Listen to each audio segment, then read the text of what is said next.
I think the president, with the signing of his pen, starts a very public pressure campaign on these organizations to do the right thing for women and for girls across the country. Again, this is an incredibly popular position. There have been many notable female athletes who have had the courage to speak out against some very powerful institutions in this country. They deserve to have a voice and a say. The president is bringing their voice to the highest level at the White House this afternoon, and he expects these organizations to comply with this federal executive order that he'll be signing today. Thank you. And one more on media coverage of this executive order and the topic in general. What's the White House's view of framing that calls men transgender females, or similar rhetoric coming from organizations like the ACLU and GLAAD? Well, it's been very clear. The policy of this administration is that there are only two sexes, male and female. Pretty simple. Brian Glenn. Yes. USAID has gotten a lot of attention the last couple of days with some of these bizarre things that we've been, taxpayers have been funding. Mm-hmm. Now it looks like there are a couple media outlets that have been dragged into this conversation as far as USAID funding as well. Does the president have any comment on that?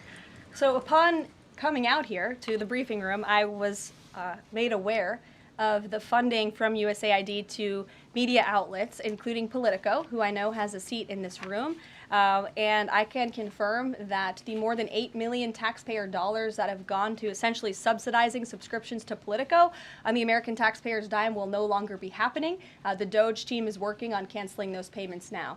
Again, this is a whole of government effort to ensure that we are going line by line when it comes to the federal government's books. And this president and his team are making decisions across the board on, do these receipts serve the interests of the American people? Is this a good use of the American taxpayers' money? If it is not, that funding will no longer be sent abroad, and American taxpayers will see significant savings because of that effort. Thank you. I'd like to give some love to the back row. I've heard that unfortunately they haven't been called on in years past. So Reagan, why don't you go ahead? Thanks, Caroline.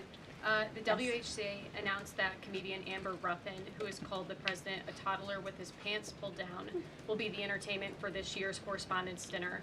Does the White House have a reaction to this choice, and will the president be attending the dinner this year? Certainly an interesting choice. I have the president's invitation on my desk. I have the invitation for myself on my desk as well.